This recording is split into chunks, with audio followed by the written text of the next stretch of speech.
आयत की तलावत करेंगे। ज़बूर 101 उसकी पहली आयत। मैं चाहता हूँ जिनके पास कुरान मुक़द्दस से वो निकालें और जिनके पास नहीं वो नेक्स्ट टाइम देखें बाइबल। ज़बूर 101 उसकी पहली आयत। मैं शफ़क़त और अदल का गीत गाऊंगा, ऐ खुदावंद मैं तेरी मज़ा सराई करूंगा। हालेलुया। क्या आप सब खुश हैं? क्या आप उसके घर पे आए हैं? तो फिर प्लीज़ उसको अपना बेस्ट कीजिए, उसके हजूर में अपने दिलों को खोलिए, क्योंकि यही टाइम है। वो लिखा हुआ है कि तो अपना मुंह खोल और ना से और सोचें कि बंद मुंहों को बच सकता है, तो हमें खोलना चाहिए। आमीन। खुदा के साथ मिलकर आगे बढ़ते हैं।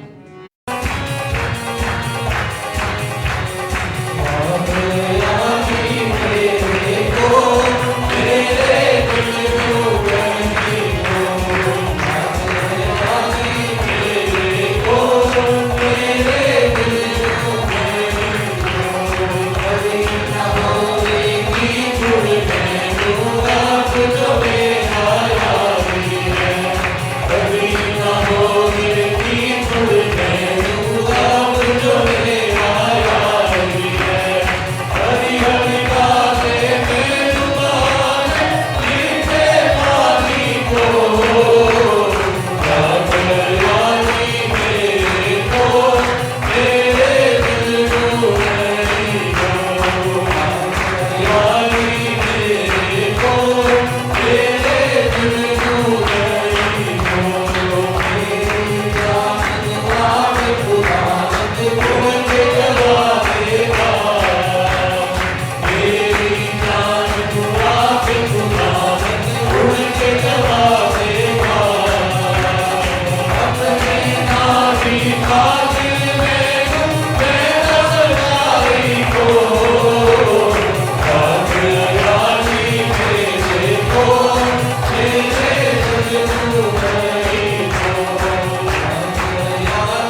जलाल का बादशाह, ये किसने लिखा था? दाऊद ने लिखा। एक बादशाह ने लिखा।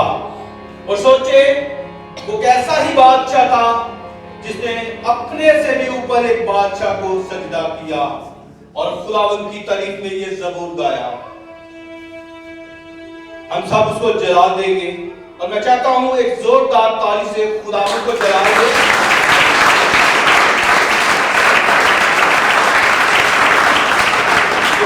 लायक है। हम अपने रिश्तों पे बैठेंगे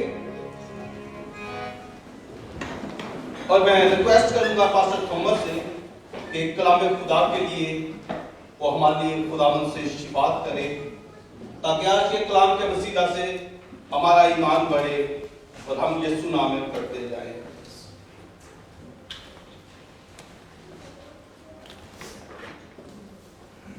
Praise the Lord. Hallelujah. Let's pray. Thank you, Jesus, for this time, Lord Jesus. Thank you for this wonderful fellowship you have given us, Lord Jesus. Thank you, Jesus, for this day. You have given again, Lord Jesus, to praise you, worship you, Lord Jesus. Thank you, Lord Jesus, wonderful time you have given us, Lord Jesus, to lead the worship, Lord Jesus. Thank you, Lord Jesus, for all the pastors and leaders and elders, Lord Jesus. Anyone who supports the ministry will be blessed, Lord Jesus. Praise you, Lord Jesus, for who you are. For you are the King of Kings. You are the creator of this universe. You are, hallelujah, our rock of salvation. You are our master shepherd, Lord Jesus. You hear us, Lord Jesus. Thank you for hearing our prayers, and Lord Jesus, answering our prayers, Lord Jesus. You brought us here for a purpose, Lord Jesus. Thank you for everyone who has come here, Lord Jesus. Anyone who could not come to this call today, Lord, because of any sickness, Lord Jesus. We pray for them. We heal them in the mighty name of Jesus. We send the word of God of healing to them, Lord Jesus. Thank you, Lord Jesus, for this leadership, Lord Jesus. Thank you, Lord Jesus, all those who, hallelujah, pray for this church, Lord Jesus. We had to spend time for this church, support this church. The most important thing that we had to support this church is by praying, Lord Jesus. Thank you, Lord Jesus, giving us that spirit of, hallelujah, truth, Lord Jesus, spirit of strength, Lord Jesus. Oh, God says that, Lord, those who wait on the Lord will renew their strength. Isaiah 43 says, those who wait on the Lord will renew their strength. There is blessing in waiting for the Lord. When you are in trouble, call upon me, I will answer you. Thank you, Lord Jesus, for all those who have come here. Thank you, Lord Jesus, Pastor, who has shared this word. Empower him, Lord. Enlighten him. Strengthen him, Lord. Thank you for the wisdom you have given, Lord. In the name of Jesus, I pray. मैं हमेशा कलाम करने से पहले ये बोलता हूँ कि हम खुदा के कलाम से जो सीखते हैं या खुदा के खादम से सीखते हैं, हम वही बोलते हैं, क्योंकि हम भी स्टूडेंट हैं। हम खुदा के कलाम में से देखेंगे दूसरा सलाती उसका 19 बाब उसकी 27 से 28 आयत।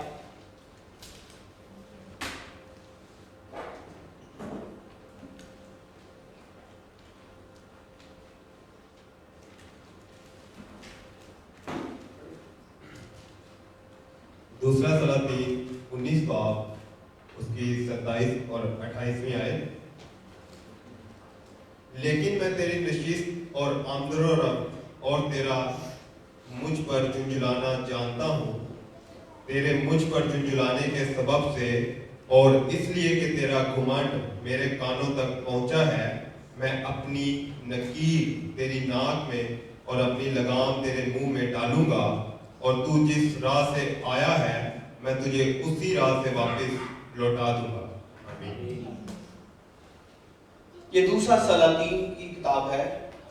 मैं इसका थोड़ा सा बैकग्राउंड आपसे को बताना चाहता हूं। ये जब असूर के बादशाह ने बनी इस्राइल के 10 कबाइल को असीरी में ले लिया और यहूदा का बादशाह हिजकिय्याह था, और हिजकिय्याह का ये छठा वर्ष था जब इस्राइल के 10 कबाइल सीरी में गए, और हिजकिय्याह के 14वें वर्ष असूर के बादशाह ने यहूदा पर हमला किया, यहूदा के बहुत से शहरों को ले लिया, और एक मुआहदा हुआ जब हिजकिय्याह ने बहुत सा सोना हैकल से और बहुत सा चांदी असूर के बादशाह को नजर किया, लेकिन उसके बाद फिर से उसने अपने सिपाहसलार को भेजा, और फिर सिपाहसलार ने आके बहुत सी ऐसी बातें कही जो खुदावंद के खिलाफ थी।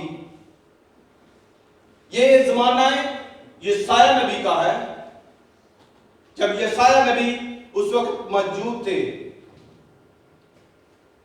हम जानते हैं कलामे खुदा में तौरात के अंदर मूसा को जो शरीयत दी गई उसके अंदर जो हकाम है वो 613 है,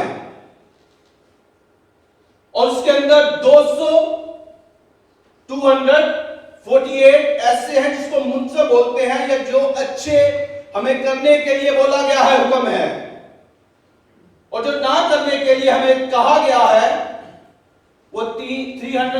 5 हैं, लेकिन दोनों का मकसद एक ही है कि हम कैसे खुदा की बादशाही में दाखिल हों। हम किन चीजों से रुककर, किन चीजों को छोड़कर, किन चीजों से किनारा करके, किन चीजों को दरकिनार करके जो हमारी जिंदगी में आएंगी उनको पीछे छोड़ते हुए किस तरह हम खुदावंद के उन हुक्मों को, जो उसकी मोहब्बत, जो उसकी शफकत, जो उसका रहम हमें दिखाता है, हम कैसे उसकी बादशाही में जाएंगे।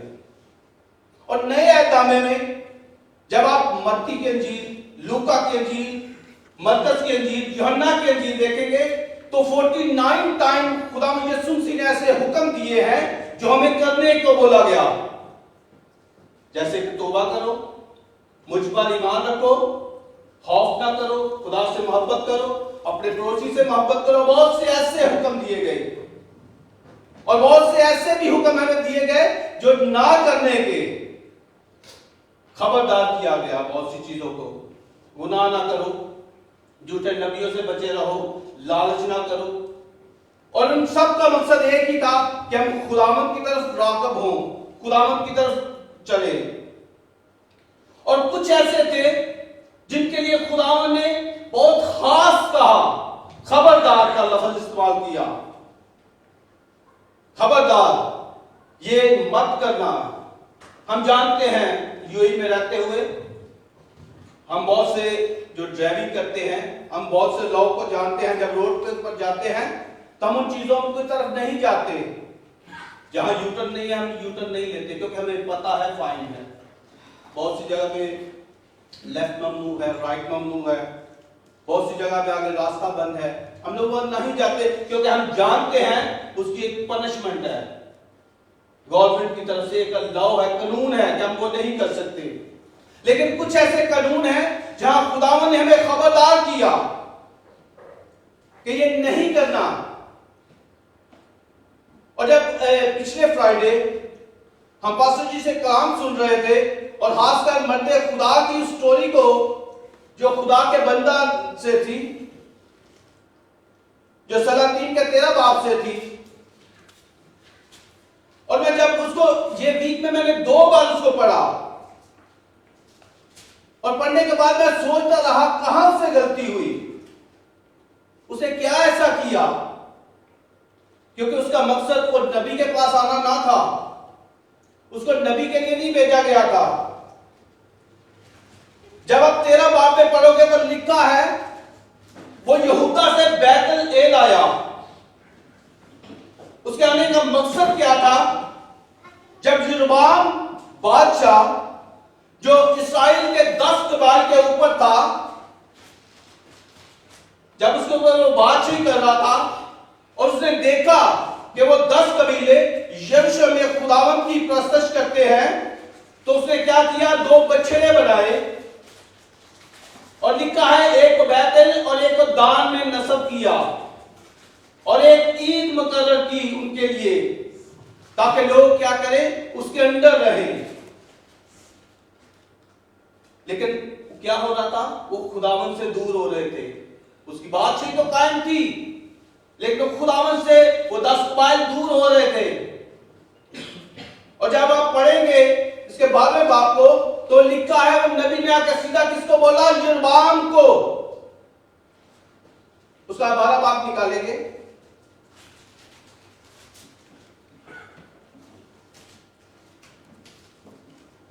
उसका 12 बाब और उसकी 2 आयत, सॉरी 13 बाब और उसकी 2 आयत।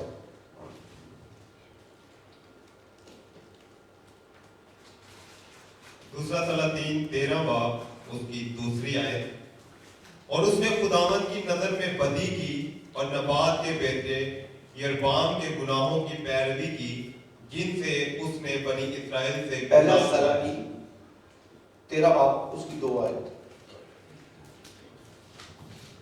लिखा है, और वो खुदा के हुक्म के मज़बा के खिलाफ चिल्लाकर कहने लगा, ए मज़बा, खुदावंद यूं फरमाता है, देख दाऊद के घराने से एक लड़का बिन नाम यूसुफिया पैदा होगा, सो वो ऊंचे मकामों के काहनों को जो तुझ में बहुत जलाते हैं तुझ पर कुर्बानी करेगा, और वो आदमी की हड्डियों तुझको आदमी की हड्डियों को तुझ पर जलाएगा।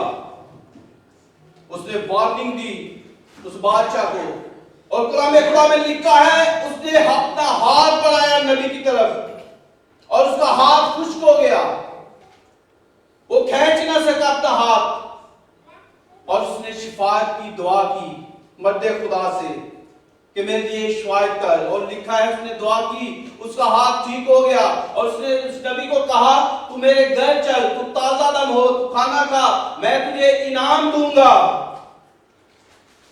लेकिन खुदा के बंदा ने कहा, आखिरी आयत में लिखा है उसने कहा खुदावन ने मुझे हुक्म दिया है ना तो मैं खाऊं ना तो मैं पीऊं, बल्कि जिस रास्ते से आऊं उस रास्ते से भी ना जाऊं। उसने अपना उस कलाम को पूरा किया।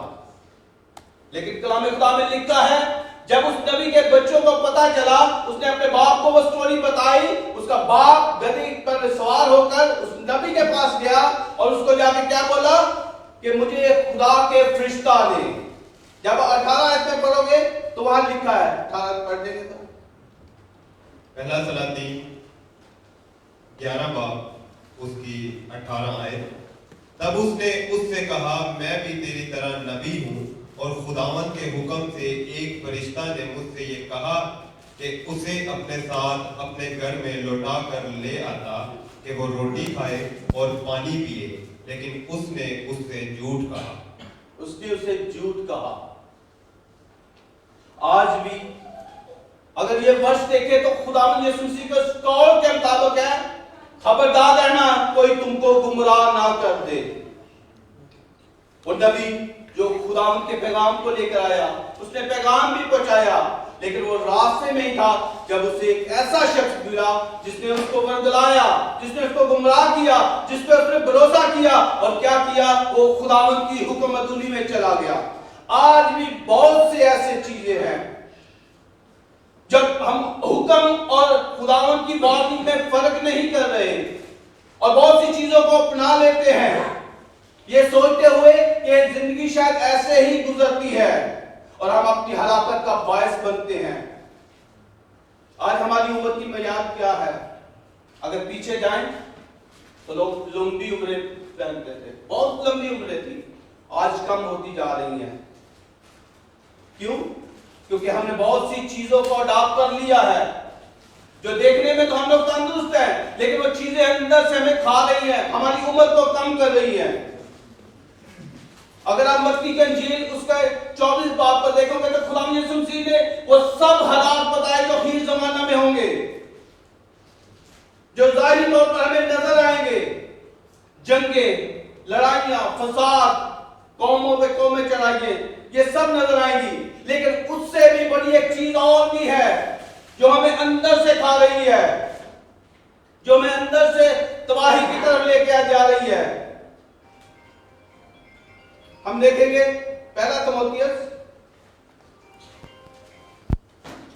दूसरा तिमोथियस 3 बाब पहली 5 आयत।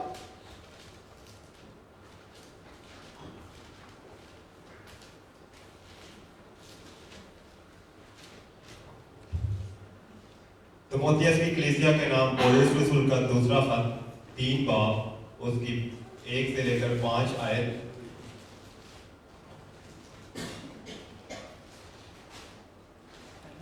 तीन बाब 1 से लेकर 5 आयत। लेकिन ये जान रख कि आखिर जमाना में बुरे दिन आएंगे।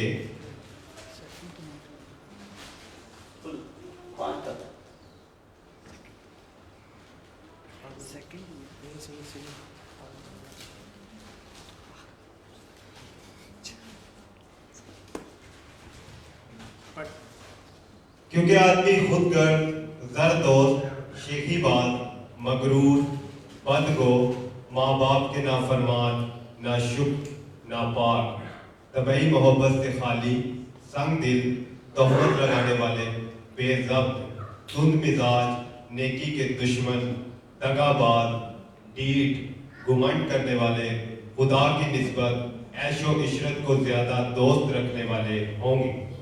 वो दीनदारी की वजह तो रखेंगे मगर उसके असर को कबूल ना करेंगे। ऐसों से भी किनारा करना। आमीन। ये सब चीजें आपको जाहिरी तौर पर नजर नहीं आएंगी, और कोई भी नहीं चाहता कि ये चीजें उसकी शो की जाए, ना उसका घमंड शो हो, ना उसका लालच शो हो, ना उसकी बदनीति शो हो। क्योंकि कलामे खुदा को जो पढ़ने वाले हैं, जो यीशु मसीह पर ईमान रखने वाले हैं, जब आप मुकाशवा की किताब पढ़ोगे तो जो आखिरी बात है वहां बहुत सी चीजों ऐसे बताई गई हैं जिनमें लिखा गया है कि घिनौने काम करने वाले खुदा की बातचीत में दाखिल नहीं होंगे। ये सब घिनौने कामों में आते हैं, और कोई भी मसीह जिसने खुदा यीशु पर ईमान रखा है वो नहीं चाहता कि वो उसकी बातचीत से दूर हो। लेकिन ये चीजें आ रही हैं, ये चीजें ऐसी हैं जो हमें तबाही की तरफ लेके जा रही हैं, और खासकर इस घमंड को, इस गुरूर को, जो हम बहुत सी चीजों पे फख्र कर रहे हैं।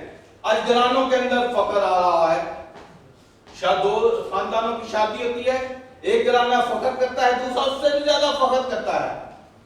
बीवी अपने घराने की तारीफ कर रही है, हस्बैंड अपने घराने की तारीफ कर रही है, बाप ये जरूर कर रहा है कि मैंने बहुत कुछ किया, बेटा जरूर कर रहा है मैं तुझसे ज्यादा जानता हूं, बेटी ये कह रही है कि मुझे ज्यादा इल्म है, मां कह रही है मैंने तुझे कैसे पाला, और ये चीजें गुरूर और घमंड की तरफ जा रही हैं। हम जानते हैं खुदावंद मगरूरों का मुकाबला करता है।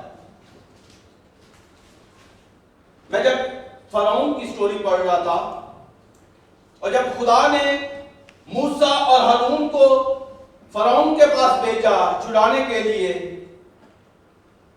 जब आप खुरूज की किताब उसका 5 बाब उसकी 2 आयत में पढ़ोगे तो उसमें सबसे पहला जो फरौन का वर्ड था जो उससे डिस्कस हुई थी, उसने कहा था खुदा कौन है। पढ़ेंगे जरा खुरूज 5 उसकी 2 आयत। खरूज की किताब 5 बाब उसकी 2 आयत। फरौन ने कहा कि खुदावंद कौन है कि मैं उसकी बात को मानकर बनी इस्राएल को जाने दूं। मैं खुदावंद को नहीं जानता और मैं बनी इस्राएल को जाने भी नहीं दूंगा। तो मान लो, थोड़ी देर के लिए सोचिए, एक इंसान जो मां के पेट से आया और जिसने देखा कि उसका बाप दादा गुजर गया, और उसने देखा होगा बहुत से उसके रिश्तेदार भी गए होंगे, लेकिन वो क्या कर रहा है, घमंड कर रहा है। क्योंकि इजिप्ट के अंदर जो बादशाह होते थे, इनके बहुत से देवती देवता होते थे, और ये खुद को देवता के तौर पर कहलाते थे। इनको पसंद था, और फरौन को घमंड था अपनी हुकूमत पर, अपनी रियाया पर, अपनी दौलत पर, अपनी उन तमाम आसाइश पर जो उसके पास थी, ये जानते हुए भी कि वो बशर है और वो घमंड कर रहा है। किसके लिए? खुदा बोल रहा है कौन खुदा है। अगर इससे पीछे देखें तो वहां लिखा है जब इस्राएल बढ़ रहे थे तो वो देख रहा था कि इस्राएली कैसे बढ़ रहे हैं, लेकिन फिर भी उसने क्या किया, घमंड किया, और खुदावन ने उसके दिल को सख्त करता रहा। मैं यही सोच रहा था, मैं खुदावंद क्यों ऐसा हुआ कि तू बार बार बोलता है कि मैं फरौन के दिल को सख्त करूंगा, जबकि तू सब कुछ करने की कुव्वत रखता है, तेरे आगे कोई चीज नामुमकिन नहीं। लेकिन उसका घमंड ऐसा था कि खुदावंद उसके दिल को और सख्त कर रहा था, और ये घमंड उसका क्या हुआ, उसकी हलाकत का बायस बना। ना उसकी फौज बचा सकी, ना उसकी आर्मी बचा सकी, ना उसका रुपया पैसा शान और शौकत बचा सकी, उसका घमंड उसको ले डूबा। घमंड। फिलिपियों 2 बाब उसकी 3 आयत में लिखा है, पढ़ेंगे।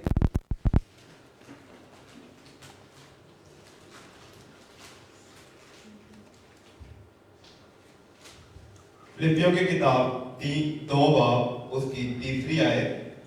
एक ही ख्याल रखो, तफरके और बेजा फखर के बायस कुछ ना करो, बल्कि फरोतनी से एक दूसरे को अपने से बेहतर समझे।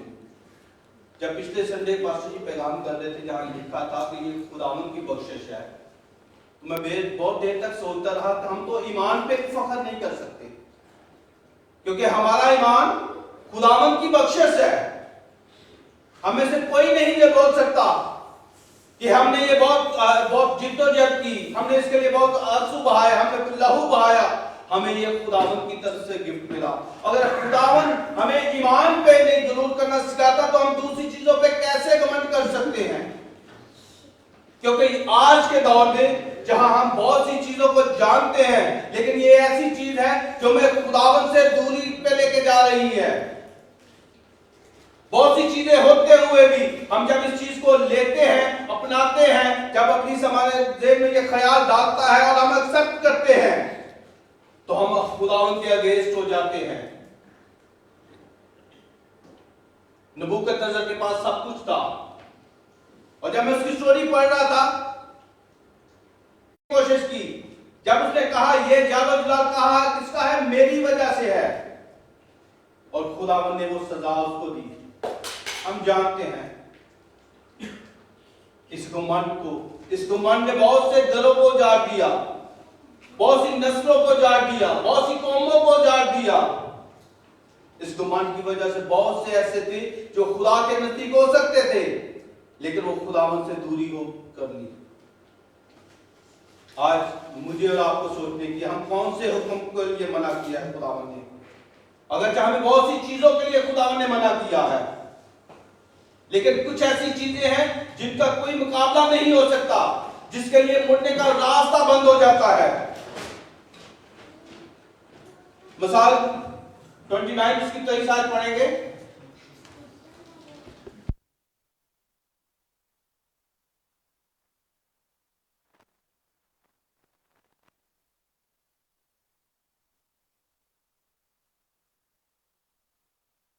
बताता है कि उसके पास कितने बिल्डिंगें थी, कितने कितने महल थे, और आज वो रोडों के ऊपर मांग रहे हैं, क्योंकि उनके गुरूर ने उनको पस्त किया, उनके तकब्बर ने उनको पस्त किया।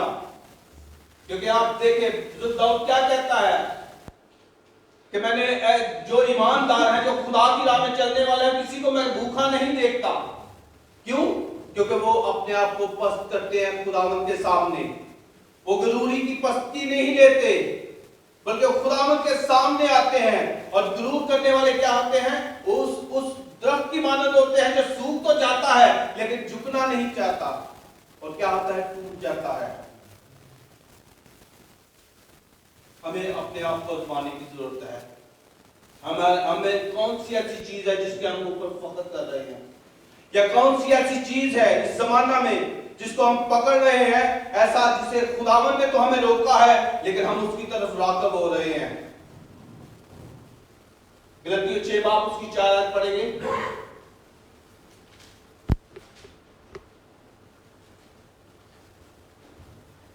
गलतियों की किताब 6 बाब। काम को आजमा ले, इस सूरत में उसे अपनी ही बाबत फख्र करने का मौका होगा, ना कि दूसरों की बाबत। अपने आप को बहुत मुश्किल बनाता है, बल्कि बरकतों वाला भी बनाता है। लेकिन बहुत से ऐसे लोग हैं जो ये तो सोचते हैं, जैसे वो वीर आदमी था जिसने अपने लिए क्या किया? कोठी बनाई।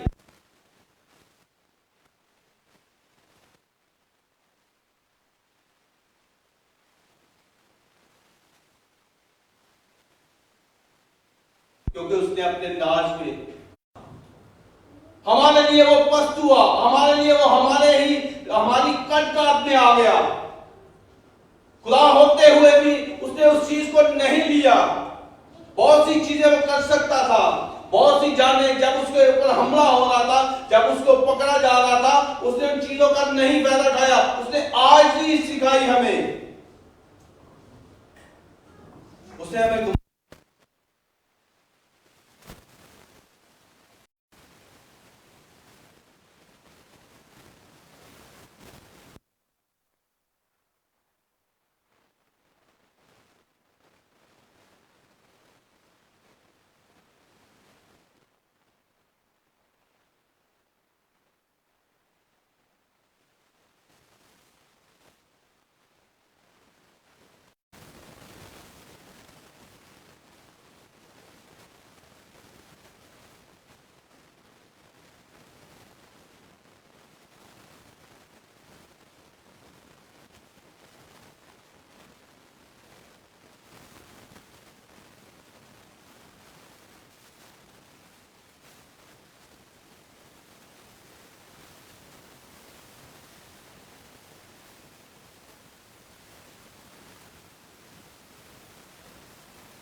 और फिलिपियों 2 बाब उसकी 5 आयत पढ़ेंगे।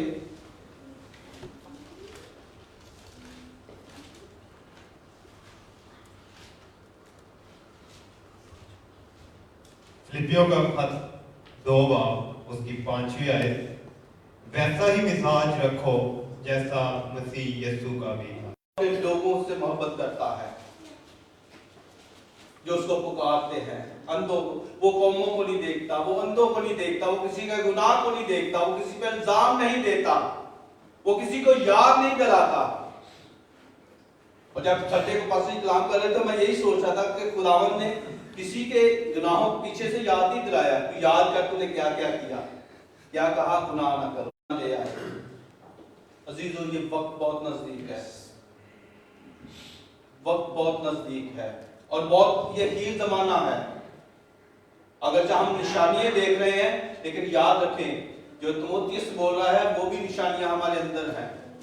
हम सब रब तक साफ है, उसको हमारे गुरूर को नहीं बल्कि हम उसके रहम को का शुक्र अदा करते हैं।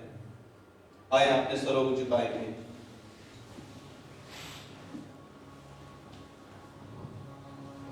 खुदावंद, तू जो जलाली है और तू ही शुक्रगुजारी के लायक है मेरे खुदावंद। हम में से कौन है खुदावंद जो तेरे सामने खड़ा हो सकता है, जो कह सकता है कि मैंने तेरे लिए कुछ किया। हम खुदावंद झुकते हैं इस ईमान के साथ कि खुदावंद तूने ही हमारे लिए सब कुछ किया और हमारे ईमान को तू बढ़ाता है।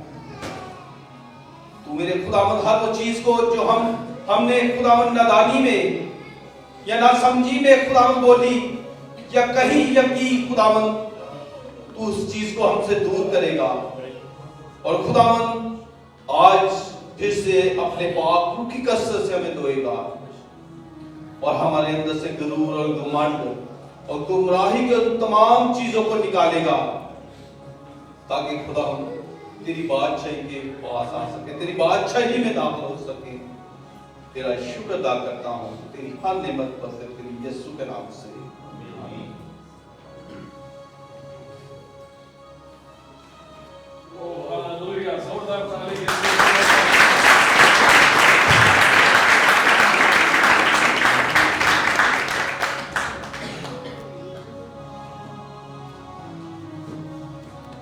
सबसे पहला गुनाह कहाँ हो? आसमान कहाँ पर है? आसमान कहाँ पर हुआ सबसे पहले गुनाह है? कैसे पता? इसाई की किताब 14 बाब उसकी 13वीं आयत। है रूह पाक उतरा, है रूह पाक उतरा, है रूह पाक, है रूह पाक, है रूह पाक उतरा।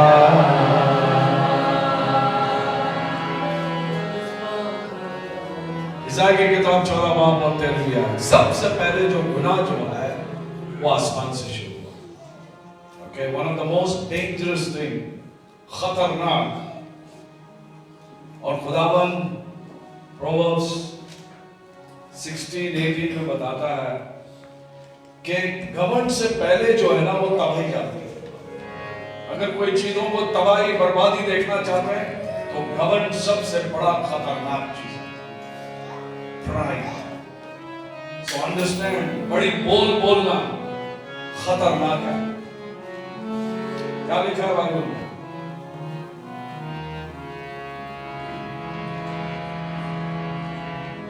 ईसाया नबी का सहीफा छोड़ू नहीं था,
यार जो खुदावन के घर में लगाया गया है।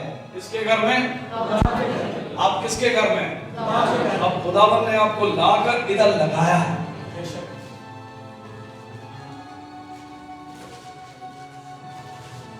मेरे को घड़ी घड़ी कहना पता है क्या? डॉक्टरों ने कहा जो मैं ये कर रहा हूं ना, ये नहीं कर सकते। कहा तुम बोल भी नहीं सकोगे, तुम खुद चल भी नहीं सकोगे, तुम जिंदगी में तुम्हें किसी की मदद की जरूरत पड़ेगी और तुम्हारा दिमाग भी काम नहीं करेगा। मेरी वो कंडीशन थी। आज हम थोड़ी सी अच्छा ठीक आया नहीं, शायद आ जाएगा, तो हम नहीं आते। Get to church people of God. इस उम्र में ये शख्स अबू धाबी से लेके रासुल खेमा तक पूरे दिन जा सकता है, और मैं चार्ज नहीं लेता हूं किसी चीज का। खुदा से प्यार करें, आपकी जिंदगी तब्दील हो जाएगी। जितना आप खुदा के कलाम से आप वक्त गुजारोगे, उतना अपनी आपसे दूर होगा। देखें, वो है जो खुदावन के घर में लगाया गया है, वो हमारे खुदा की बारगाह में सरसब्ज होगा। अपने पड़ोसी से कहेंगे हमारे बारे में कह रहा है, उससे पूछे कौन कह रहा है, से खुदावन कह रहा है। आगे देखें, आप कहोगे हम तो बूढ़े हो रहे हैं, आगे चले।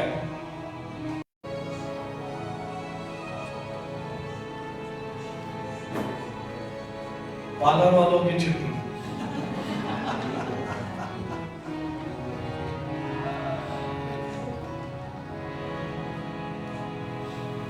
खुदावन की ख्वाहिश जानते मानते हो। यूहन्ना का खत, तीसरा खत, लिया है।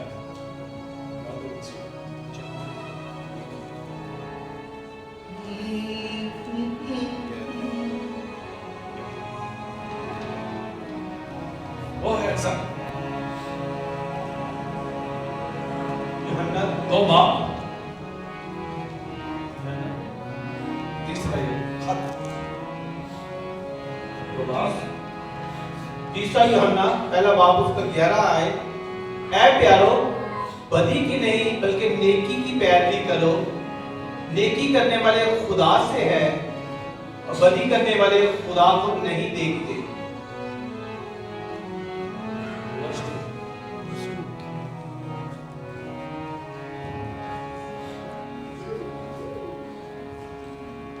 सुने, कितने लोग अमीर होने मांगते हैं? देखा है सब चीज। यूहन्ना का तीसरा खत उसका पहला बाब उसकी दुआ है। ऐ प्यारो, मैं ये दुआ करता हूँ कि जिस तरह रूहानी तरक्की कर रहे हुए इसी तरह तू सब बातों में तरक्की करे और तंदुरुस्त रहे। कितने बातों में? सारी बातों। कैसे? सारी बातों।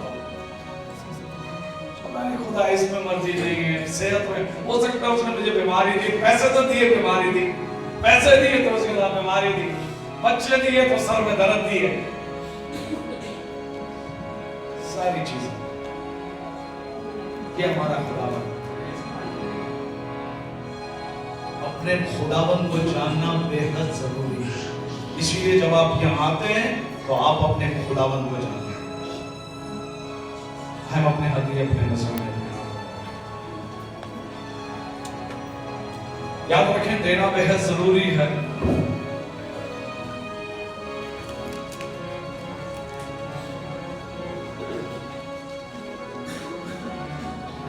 खुदावन तेरा वादा है, तू हमें कभी कर्ज में नहीं डालता। तेरा वादा है, तू हमारे हाथों पर बरकत देता है, कामयाब करता है। इसीलिए तूने यूसुफ को उसके हाथों को बरकत दी। तो हमारा खुदावन है। हर एक कारोबार पर, काम काज पर, जिनकी भी तनख्वाह रोकी हुई है या नौकरियां अभी तक मिली नहीं है, वीज़े के लिए इंतजार कर, खुदावन तेरा हाथ उनकी जिंदगी पे आए ताकि कोई चीज की कमी ना रहे। और जो तेरी खिदमत करते हैं उनके लिए भी बरकत, आशीर्वाद और दुआ खैर जब ये इस्तेमाल किया जाए तो याद करेगा उन सारे हाथों को, कंपनियों को, इस मुल्क को, इस मालिकों को, और खुदावंत को और ब्लेस करेगा इस वीडियो को तेरे यीशु के नाम में। आमीन।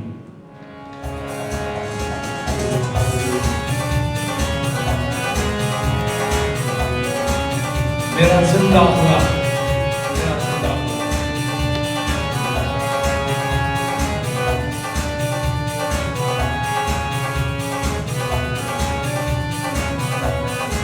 देते रहे और अपने कदमों में खड़े होते रहे, देते रहे अपने कदमों में खड़े होते रहे और मेरे पीछे दुआ करें से खुदा बाप हम तेरे शुक्रगुजार हैं पाक रूह के लिए जो हमारे अंदर रहता है और हमारी मदद करता है।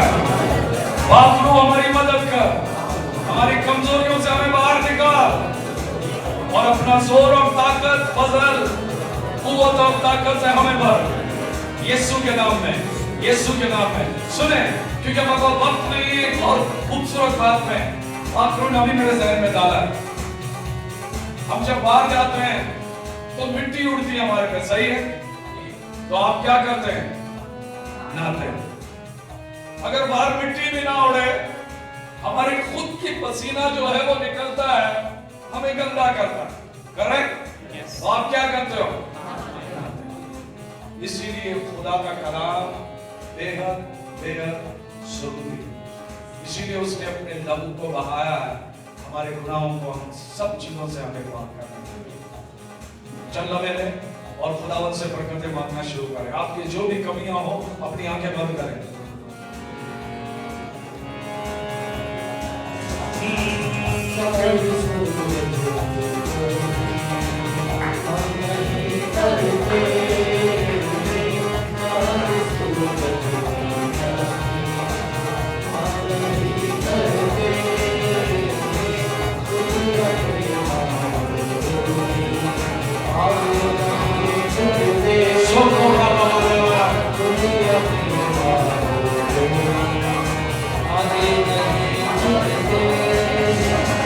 जिंदा खुदा है हमारा, जिंदा खुदा है हमारा, जिंदा खुदा है हमारा, जिंदा खुदा है हमारा।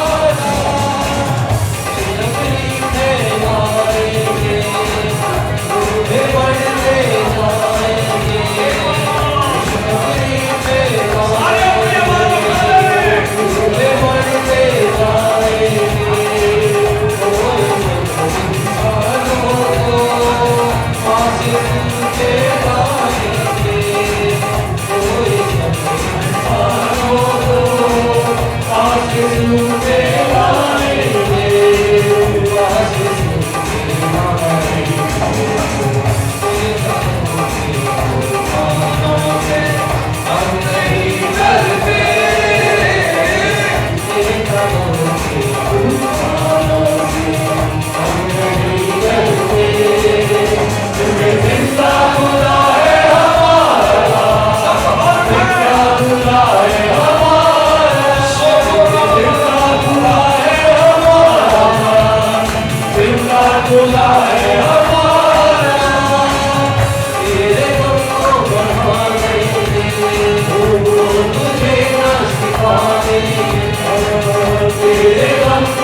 See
हमारी इबादतें सब पूर्ण करते हैं।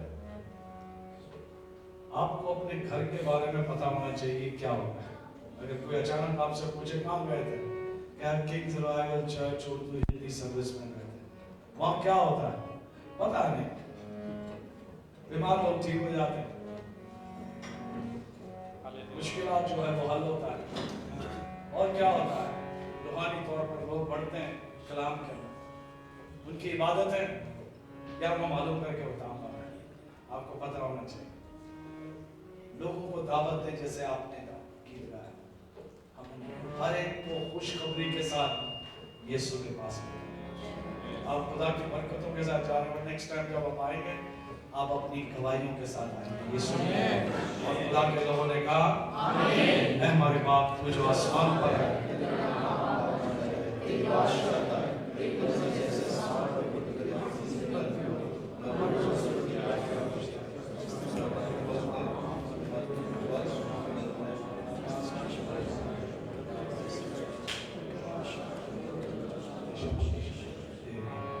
आए अपने हाथों को आसमान पर उठाए रखें। अब हमारे खुदा बाप की मोहब्बत, खुदावंद यीशु मसीह का फजल और पाक रूह की रफ़ाकत इसी तरह आपको भरे रखें, उसकी कुव्वत और ताकत के साथ, उसकी आग के साथ आपको छुपाए रखे, आपको आपके खानदान में, और आपकी जिंदगियां खुदा की बरकतों के साथ, और आप एक बरकत का वसीला बने। यीशु नाम में खुदा के लोगों ने कहा आमीन। May the Lord bless you। इसी तरह खुदा की बातों को चबाते हुए जाएं, सोचते हुए जाएं, और खुदावंद ने ऑलरेडी आपको ब्लेस किया। यीशु नाम में, यीशु नाम में।